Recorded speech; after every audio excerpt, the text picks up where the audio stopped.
All right, welcome. This week we're finishing off our discussion of Macbeth.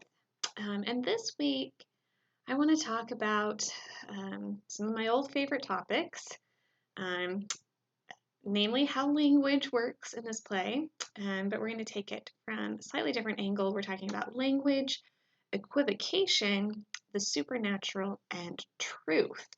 Okay, so a bunch of different topics there, but they all play a big role in this play and what's going on in this play. First, let's talk about this term equivocation. Your introduction brings up this term, um, and it means the use of language to conceal the truth or to avoid committing oneself. Okay, so I'm going to come back to this definition, concealing the truth or avoiding committing oneself. Your editor, Stephen Greenblatt, the editor of this play in particular, and others argue that this term, equivocation, is important in Macbeth because it's mentioned specifically in a passage we're going to look at quickly, and likely was inserted due to some real historical events of the time. Hopefully you've heard of the gunpowder plot, or at least were introduced to the gunpowder plot from your introduction. It was a big political scandal at the time, and 1605 was the year. It was a plot by some radical Catholics to assassinate King James and restore a Catholic monarchy in England. And a Jesuit priest named Henry Garnet was arrested in connection to this plot. And the main piece of evidence against Henry Garnet was that he had written a book called A Treatise on Equivocation. And this was basically a book teaching Catholics how to give misleading answers under oath. This was a little bit necessary at the time in England. Catholics were not well treated. They were viewed very suspiciously and were often arrested for not being Protestants, for not being necessarily loyal to the throne. So this was a book teaching Catholics how to sort of lie about their religion without actually lying about their religion, equivocating. Anyway, the prosecutors in Henry Garnet's case basically used this book to prove that everything Henry Garnet was saying under oath was a lie. So he ended up being executed, despite little evidence that he was directly involved in the gunpowder plot. But he was found guilty and killed for treason. So this event and this trial takes place probably really recently before Shakespeare writes this play. So we get this interesting passage in Act 2, Scene 3, and this is just after Macbeth has killed the king and he and Lady Macbeth have gone to clean up. It's early morning, and there's knocking on the gate door. And there's this poor old porter who's, shambling out of bed, slowly crossing the stage to go open the door. And he's moaning the whole time about being a porter for the gates of hell. If a man were a porter of Hellgate, he should have old turning the key. Knock. And there's knock, knock, knock. Who's there in the name of Beelzebub? Here's a farmer that hanged himself on the expectation of plenty. Come in time. So he's talking through possibilities of who it is who's knocking on the door, pretending that he's going to open the door to the gates of hell, pretending that he's the porter for the gates of hell. So he runs through the possible sinners who are waiting on the other side of this knocking door. Here's the part. Knock, knock, knock. Who's there in the other devil's name? Faith. Here's an equivocator that could swear in both the scales against either scale. Okay? Who committed treason enough for God's sake, yet could not equivocate to heaven. Oh, come in, equivocator. So basically, everyone sees that specific phrase as a clear reference to Henry Garnet and the gunpowder plot trial.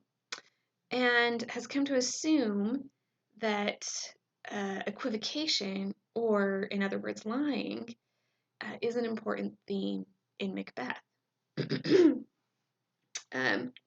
What I think is sort of ironic about this particular speech is that um, the people who are actually knocking at the door end up being, I believe it's Macduff and Lennox on the other side of the door, two thanes who, at the end of the play, end up being some of the most truthful characters in the whole play, and the most loyal to the rightful heir of the throne, and the ones who fight the hardest against Macbeth and Macbeth's basic treason. So the liars, who happen to be Macbeth and Lady Macbeth, um, or the real equivocators, are actually inside the gate. They're not the ones knocking on the gate. They're the ones inside the gate. Anyway, so just a moment of irony from this speech. Now here's a question for you to think about. Now, just because a phrase is an equivocation, just because it conceals the truth, does that mean that it is actually a false statement? Okay, let's take a look at one of the most significant instances of equivocation in this play, and that would be the crucial language of the three witches. Okay, um, so this is the scene. This is the second time that Macbeth seeks the second time that he speaks to the three witches. Okay, so this is after he's killed the king, and after he's killed Banquo, and he's sought out the three witches again because he just needs to know. He needs to find out um, what's going to happen in his future and what he should be prepared for. Um, so the witches prepare these three apparitions to appear to him and foretell his future. Um, and and this is really crucial language, very influential for the play, for Macbeth's choices, and for the ultimate high point climax at the very end. So let's take a look at what they're saying here, and if what they're saying is um, if these phrases can count as basically an equivocation. So first apparition, Macbeth, Macbeth, Macbeth, beware Macduff, beware the Thane of Fife, dismiss me enough. Okay, now that one seems pretty straightforward. Is it concealing anything? Well, it sort of is. It's telling him to generally beware of Macduff, but it doesn't say why Macbeth needs to be aware of Macduff. So it conceals a little bit, but it doesn't conceal much. It doesn't conceal much, and the important thing is to note that it's a truth, right? Macbeth really does need to beware of Macduff. Let's take a look at what the second apparition says. This one is so crucial for the play, right? Second apparition. Be bloody, bold, and resolute. Laugh to scorn the power of man. For none of women born shall harm Macbeth. Okay, now is this phrase an equivocation?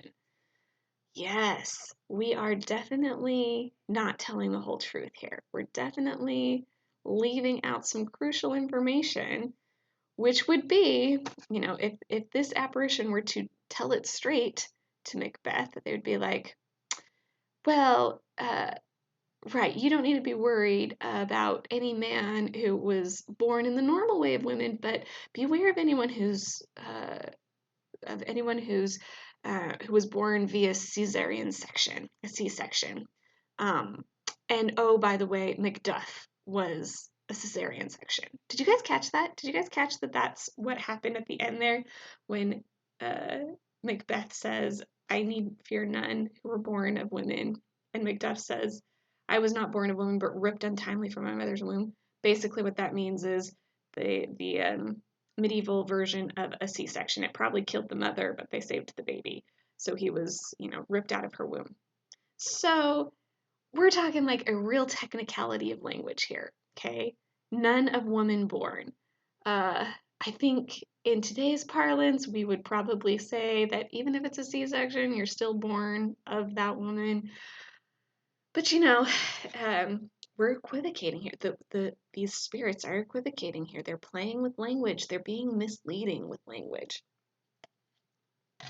Okay, and then this last one. Be lion-mettled proud, and take no care who chafes, who frets, or where conspirers are. Macbeth shall never vanquished be, until great Birnam wood to high Dunsinane hill shall come against him. All right, this one, also much like that last phrase, um, is using equivocating language, meaning it's using language that is concealing the whole truth. Because they make it sound like a forest, would have to move a great distance of several miles or something, and that's an impossibility. That's never going to happen. When, of course, what they mean is that this army that's going to come against Macbeth, they're going to use branches from the forest to conceal themselves and make it look like the forest is moving to hide their numbers. I hope you guys caught that that's what happened, eventually ended up happening. But the way that they say it here is misleading to Macbeth, right? He is misled by these statements. He's led to think that he is invincible and that he will never be brought down, when there are technicalities, when there are ways around this language, that mean he actually is going to fall, right? So here's the question, though. Here's the question. Even though this language is clearly equivocating, even though it's not revealing the whole truth, and even though it is misleading Macbeth, is any of this language actually false? Okay, that's the interesting question. And the technical, like if we're going legal technical answer, the answer is no. These spirits are not actually lying to Macbeth. Okay? There are grains of truth in each one of them. Now, it's misleading. It is misleading, but they're not actually lies. They are truth. So, is equivocation really a lie? Right? Does it have to be a lie? Or here's another question. Here's another question to consider: is equivocation only for language? Equivocation, the concealing of truth, or trying not to commit oneself. I think it can be done in actions as well, right? So, if we take a look at Macbeth and Lady Macbeth, all of their actions after they kill Duncan are about concealing the truth, right? They try to act shocked at the king's death. They try to act sad the king is dead. They put on a whole show, right? All of their actions are about convincing other people that they're innocent, and that this is a great tragedy, right? Um, but once Macbeth becomes king, he has a much harder time concealing that truth, right? Um, the truth keeps coming out, but what's interesting is the way that the truth keeps coming out, right? Macbeth, and we'll talk about Lady Macbeth in a second, but Macbeth is haunted by his guilty conscience and haunted by, uh, specifically in this scene, it's illustrated here if you remember the scene, haunted by the ghost of Banquo. So after he kills Banquo, they're at that feast with all of the other thanes and lords, and Banquo's ghost appears, and the king sort of loses it, right? And the things he says, as long as people were listening closely, the truth sort of comes out. He can't hide it anymore. Um, so his words and his actions up to this point have all been about concealment. But then there's this is the point I want to bring up. There's this supernatural event where the ghost appears. Now, Macbeth's the only one that can see the ghost, and there's lots of debate about, is the ghost real? Is it just Macbeth's imagination going crazy? Is it the guilt and his mind working against him? Um, but I'm choosing to interpret this as a supernatural event, okay? A supernatural event akin to the supernatural forces and magic of the witches, where this is this is nature or the powers in the world, or the powers of spirits coming back into the world to make sure that the truth is known, okay? Um, Macbeth seeks to hide the truth with his actions, but the supernatural events bring the truth out. And that happens again with Lady Macbeth. Okay? So Lady Macbeth holds it together better than Macbeth herself. She's a fascinating character, isn't it? Isn't she? We need to talk a whole lot about Lady Macbeth, hopefully, in our discussion. Um, so Lady Macbeth um, seems for a while to be holding things together better than her husband. She seems a little bit stronger willed or a little bit more without conscience, right? She is pretty brutal, right? But even Lady Macbeth breaks down eventually, and we get that really creepy sleepwalking scene, um, where it seems that her subconscious, is not dealing with the guilt of her actions. And so in her sleepwalking, there's this is the famous scene where she's washing her hands, and out, trying to get the blood out, and sort of uh, revealing in that speech her guilt, right? Revealing the blood that's on her hands. So the truth of her actions there. Again, I sort of want to point out, though, that when she's awake and when she's in control of herself, Lady Macbeth um, is pretty good at concealment or at acting her equivocation, right? At being misleading. Uh, but again, it's this supernatural time that if we consider sleepwalking to be supernatural, which, there's an argument there for that. So this supernatural time at night in her dreams and with this sleepwalking, when again, there seem to be just supernatural forces, or maybe we want to call them religious forces. There's lots of discussion about this play being commentary on, religious guilt, what guilt does to the human mind. Um, but in this moment of sleepwalking, again, the truth comes out. It can't necessarily be concealed. So I want to take a moment, though, to compare Macbeth and Lady Macbeth, who try so hard to conceal their guilt and yet seem thwarted by something, either their consciences or some supernatural forces, um, to, to, to be forced to reveal their guilt. Um, I just want to compare that for a second to Iago, right? Um, who manages to conceal everything so masterfully, right? It's Amelia who ends up revealing Iago's plot. Okay, if Amelia hadn't caught on and figured out what was going on and told Othello about it, Othello would have gone to his grave believing Iago was an honest man.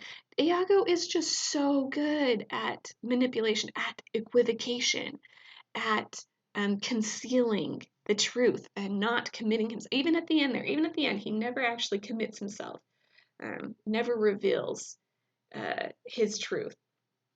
But Macbeth and Lady Macbeth can't seem to help themselves, right? They can't seem to hide that truth.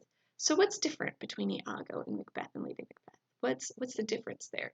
Is it that Macbeth and Lady Macbeth have more of a conscience than Iago does? That's possibly the answer. I think the other answer here is thinking again about the supernatural angle. Um, that the supernatural in this play does seem interested in uh, letting the truth come out, even if the truth comes through equivocation, like the witch is playing with language, even if it only comes out in these interesting scenes that take interpretation. The supernatural does seem to be interested in making sure that the truth gets revealed in the end. The other play that I want to compare this to. Let's go back to Romeo and Juliet, our discussion there about Juliet's concerns with the ability of language to speak truth. Um, and then compare that again to this play where truth is interestingly spoken even when the language tries to mislead. If you think about the witches' speeches, right? That was language that was set up to mislead, but the truth still came out. It was still truth in the end. I don't know. We could debate this. We could talk about this. This is a quote from your editor. This was in the introduction, and this is sort of his take on the way language is working in this play. Equivocations are lies with mental reservations, words with double meanings, puns, twists of emphasis, and plays on false interpretations, such as the meaning of the phrase not of woman born. Like the witches, and for that matter, like concepts of gender and authority and social order, P.S. Those are things I haven't even begun to touch on, but hopefully we'll get to in our discussion. Language in Macbeth is a boundary stalker, neither a trustworthy guide nor a manifest illusion. Words sit dangerously in the middle ground. They must be brought under control, but they always threaten to slide into lies or magic charms or riddles or sheer emptiness. So I definitely agree with Greenblatt that language in this play is slippery and that language is always trying to conceal. But in my interpretation or my reading of this play, supernatural language, even if it's trying to conceal the truth, never actually slips into lies, never actually slides into untruth. It's only the humans that actually lie and that actually try to slide into untruth. So equivocating language, I just want to put this out there, equivocating language is not, in my opinion, equal to a lie. It is not equal to outright lying. It's just one more interesting facet in the way we can think about how language works, and especially in relationship to truth. That language can have this super complicated relationship with truth, where we're not actually lying, but we're not actually revealing the whole truth either. Okay, I'm excited to talk more about all the other interesting things that go on in this play this week. I hope you're wanting to talk about Lady Macbeth and what a fascinating character she is, and just all the other fun, interesting, and of course depressing, brutal, violent things that we can talk about here. So I'll see you on Thursday.